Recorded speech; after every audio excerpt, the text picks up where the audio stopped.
जय माता की। तो आज हम आरोह भाग 2 के द्वितीय पाठ बाजार दर्शन को आपके सामने प्रस्तुत करने जा रहे हैं, जिसके कि लेखक जैनेन्द्र कुमार हैं। जैनेन्द्र कुमार जी एक मौलिक लेखक हैं। समाज में कहीं भी कोई चीज को सुंदर तरीके से उकेर लाना जैनेन्द्र कुमार जी का एक महारत है। प्रस्तुत पाठ में जैनेन्द्र कुमार जी ने बाजार के आकर्षण को प्रस्तुत किया है। यह निबंधात्मक लेखन है। बच्चों, निबंध वह शैली है जिसके माध्यम से हम अपने विचारों को बड़ी सुंदर तरीके से प्रस्तुत करते हैं। इस पाठ में बाजार के उतार चढ़ाव, संतोषी असंतोषी, विक्रय और विक्रय करने वाले मनुष्य, व्यक्ति, इन सब का चित्रण किया गया है। पाठ का नाम बाजार दर्शन रखा गया है। बाजार दर्शन का मतलब है हम बाजार जाते हैं, जैसे महिलाएं आजकल जाती हैं ना, अगर उन्हें खरीदारी नहीं करनी है तो बस इतना कहती हैं कि जाकर विंडो शॉपिंग कराएं। विंडो शॉपिंग का मतलब बाजार का दर्शन करना। खरीदना कुछ नहीं, बस देख के चले आना। लेकिन ऐसे बहुत कम लोग होते हैं जो बाजार केवल दर्शन करने के लिए जाते हैं। वह ऐसे व्यक्ति संतोषी व्यक्ति कहे जाते हैं जो बाजार जाते हैं, अपने जो चीज उनको चाहिए वो लेते हैं और चुपचाप अपने घर को वापस आ जाते हैं। क्योंकि बाजार एक आकर्षण है जिसमें नित्य नवीन परिवर्तन होते रहते हैं जो हमें अपनी ओर खींचते हैं। अगर वो आकर्षण नहीं होगा तो व्यक्ति कुछ भी नहीं खरीद सकता। यहां 2 तरीके के व्यक्तियों पर चर्चा की गई है।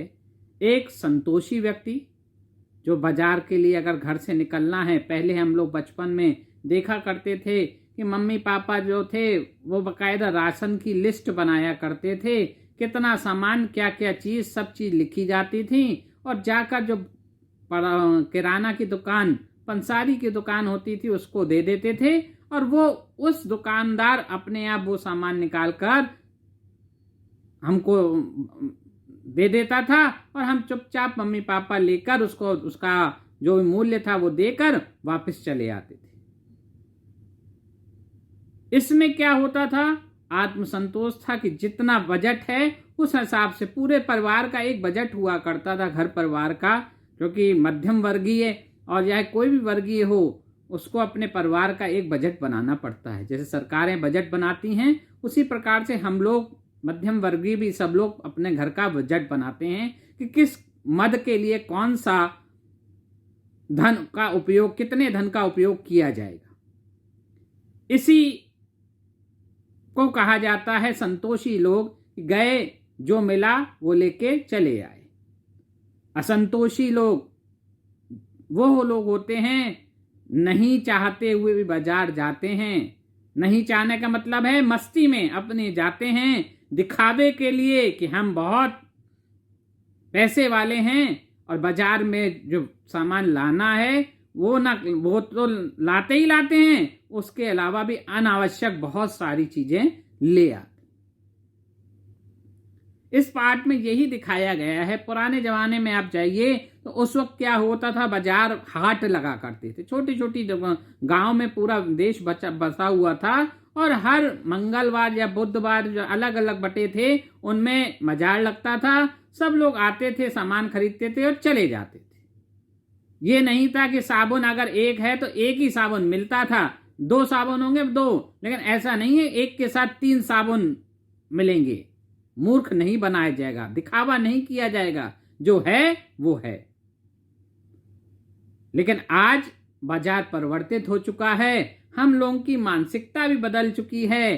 पंसारी की दुकान आज भी है, लेकिन उसमें सामान लेने हम लोग नहीं जाते।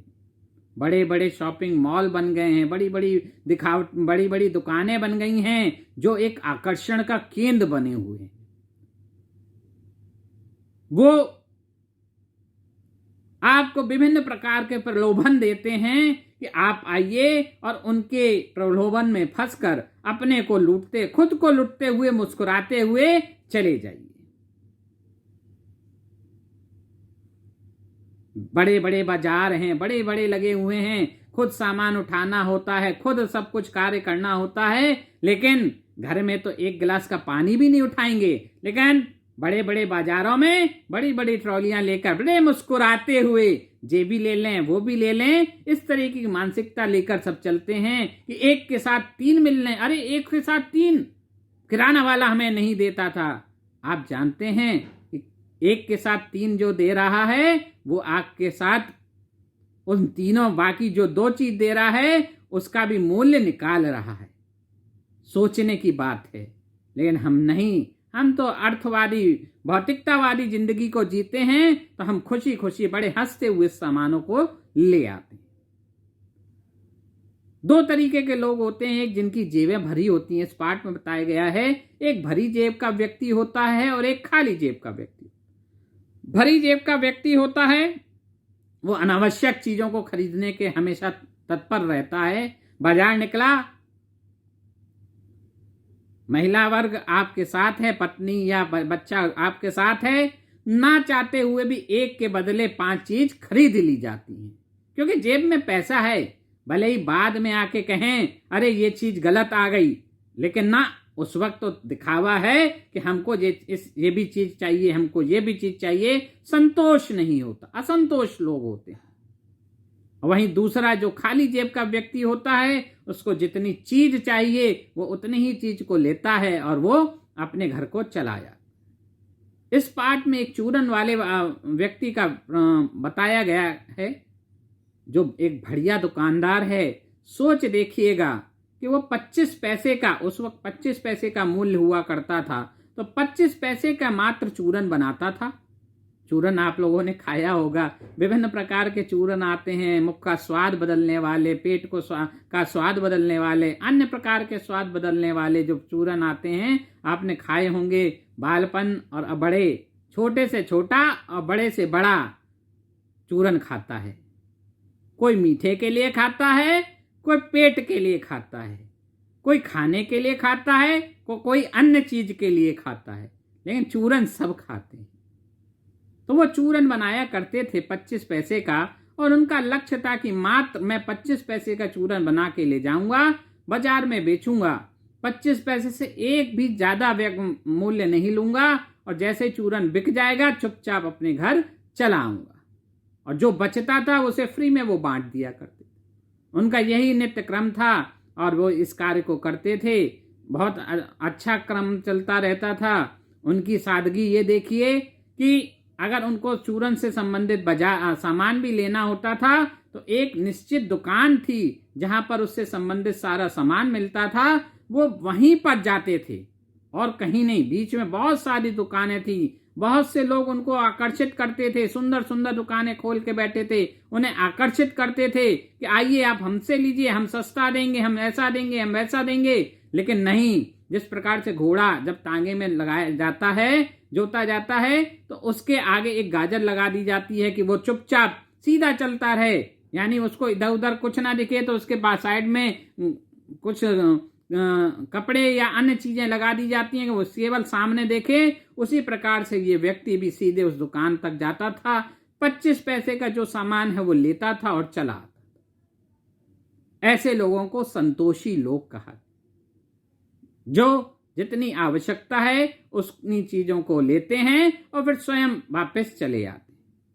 असंतोषी लोग क्या होते हैं? निकलेंगे, पहले तो दिखावा करके गाड़ियों में निकलेंगे, और निकलने के बाद बड़े बड़े मॉलों में वही सामान, वही मिठाई आपको घर के नुक्कड़ वाली दुकान पे भी बढ़िया क्वालिटी की मिल सकती है, क्यों? क्योंकि उसमें कोई दिखावा नहीं है। उससे लेंगे तो वो सिंपल, आपको पेड़ा लेना है तो वो पेड़े लेकर आपको एक अपने किसी प्रकार के दिखावे वाले कागज नहीं, ऐसे सिंपल कागज में रखकर आपको दे देगा, आप चले आएंगे।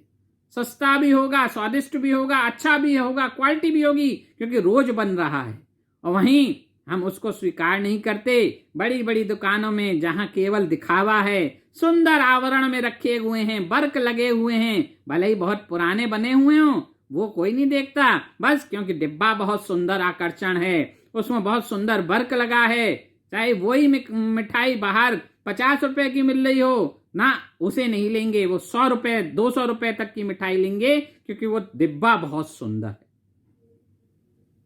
अभी दिवाली आएगी, आप देखिएगा, मिठाइयाँ बिकेंगी, अन्य सामान बिकेंगे, वही काजू किशमिश घर में भी अन्य दुकानों में भी मिलते हैं, तो वहां नहीं खरीदेंगे, जाके डिब्बे लेके आएंगे। सुंदर डिब्बा बड़ा प्यारा है, गिफ्ट के लिए बहुत अच्छा है। अरे भाई, खूब कीजिए गिफ्ट, पैसा खूब खर्च करिए, लेकिन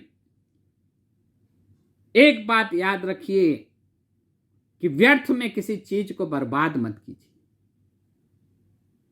हमने प्रकृति को छेड़ा, हमने प्रकृति को के साथ अन्याय किया, उसका दोहन किया, आज कोरोना हमको परेशान कर रहा है। अगर हम प्रकृति का सम्मान करते, जो अब हो रहा है, तो ये कोरोना क्या है, किसी तरीके से ये भारत में नहीं घुस पाता। लेकिन इस पाठ में बहुत सुंदर तरीके से बाजार के बारे में प्रस्तुत किया गया है कि बाजार दर्शन जो पाठ है, उसमें एक शब्द बाजारूपन। बच्चों, जब आप सीबीएसई का जब पेपर देंगे तो प्रश्न आता है, बहुत इंपॉर्टेंट प्रश्न आता है कि बाजारूपन से आप क्या समझते हैं। तो बच्चों, बाजारूपन का मतलब होता है दिखावटीपन, दिखाव करना, जो नहीं है वो बन जाना। जैसे आपने बहुत से लोग देखे होंगे कि होते नहीं हैं लेकिन दिखते बहुत हैं, अकल नहीं है लेकिन बहुत बड़ी बड़ी बातें करते हैं। तो ऐसे ही बाजार भी होता है, जहां बाजारूपन में क्या होता है, दिखावा। अगर वो दिखाएंगे नहीं तो व्यक्ति उनकी तरफ आएगा नहीं। हम बचपन में जब छोटे थे तो दुकानों में कपड़े खरीदने जाते थे, दुकानों में लट्ठे लगा करते थे कपड़े लपेटे हुए, और वो उन्हीं से निकाल कर हमें दिखा दिया करते। आज तो विभिन्न प्रकार की आकृतियां खड़ी करी जाती हैं दुकानों के बाहर, और उन आकृतियों को विभिन्न प्रकार के आवरण पहनाए जाते हैं वस्त्रों के रूप में, जो बड़े आकर्षित होते हैं और जिनको देख देख कर व्यक्ति उनकी तरफ उन दुकानों में जाता है। कपड़ा वही मिलता है दूसरी छोटी दुकान में, मजबूत मिलता है सब कुछ, लेकिन व्यक्ति बड़ी दुकान में जाकर कहता है कि मैं फला ब्रांड का कपड़ा पहनता हूं। यानी दिखावा बहुत खराब चीज है। इस पाठ में बाजार दर्शन पाठ में बहुत सुंदर तरीके से दिखावटीपन को प्रस्तुत किया गया है। 2 प्रकार के व्यक्तियों की चर्चा की गई है, संतोषी और असंतोषी व्यक्तियों की। संतोषी व्यक्ति अपने परिवार के, अपने समाज के प्रति समर्पित रहते हैं। असंतोषी व्यक्ति समाज में अस्थिरता पैदा करते हैं। आप ही बताइए, हमें जितना चाहिए अगर हम उतना ही चीज का उपयोग करेंगे तो सामान बना रहेगा और किसी के लिए भी बना रहेगा, और नहीं तो हम अपनी आवश्यकता से ज्यादा सामान अगर खरीद के रख लेंगे, अन्य व्यक्तियों को वो चीज नहीं मिलेगी, तो समाज में बहुत ज्यादा विकृतता आएगी और लोग आपस में लड़ने और भिड़ने लगेंगे। पहले पृथ्वी पर जल मीठा हुआ करता था, कोई मिनरल वाटर नहीं पीना पड़ता था जो आज हम मिनरल वाटर पीते हैं। लेकिन आज क्योंकि हमने अपनी आवश्यकता से अधिक पृथ्वी पर पानी को निकालने के लिए मोटरें लगा रखी हैं, ज्यादा पानी निकाल रहे हैं, इस कारण पानी का अभाव होकर पानी की बोतलें बिक रही। तो इस पाठ में बहुत सुंदर तरीके से जैनेन्द्र कुमार जी ने बाजार के आकर्षण को आपकी तरफ बताया है कि किस प्रकार से बाजार का आकर्षण व्यक्ति को परेशान करता है, लेकिन जो संतोषी लोग होते हैं वो उसमें ना फंसकर और आनंद से, संतोष से और एक तरीके से अवसाद रहित जिंदगी। अवसाद कब होता है, आता है हमें, जब हमें पैसे की कमी होने लगती। सबसे ज्यादा अवसाद तब होता है कि हमको काम करना है, पैसा नहीं है। क्यों? क्योंकि हमने पैसे का सदुपयोग नहीं किया है, उसको सही तरीके से विभाजित नहीं किया, बस दिखावे पर हम भागते चले गए। वहीं अगर हम पैसे का सदुपयोग करते तो निश्चित हम बहुत ज्यादा अपनी सारी आवश्यकताओं को पूर्ण कर अपने जीवन को एक सौंदर्य के रूप में बना सकते। तो इसलिए मैं आप सबसे आग्रह करता हूं कि जैनेंद्र कुमार जी द्वारा रचित इस पाठ को पढ़िए और बाजार के बाजारूपन, दिखावटीपन पर मत जाइए। क्रय और विक्रय शक्ति को मत देखिए कि जेब अगर भरी है और मन खाली है तो भी आप चले जा रहे हैं और सामान खरीद रहे हैं। ऐसा मत कीजिए। जेब भरी है और जेब खाली है, मन भरा हुआ है, तो आप जाइए, घूम के आ जाइए, सामान उतना ही खरीदिए जितनी आवश्यकता है। ये दिखावा ही जीवन को नीचे की तरफ ले जाता है। इसलिए हमें दिखावे की तरफ नहीं जाना चाहिए और हमेशा बाजार के इस दिखावेपन से दूर रहकर अपने कार्य को संपादित करना। जय माता।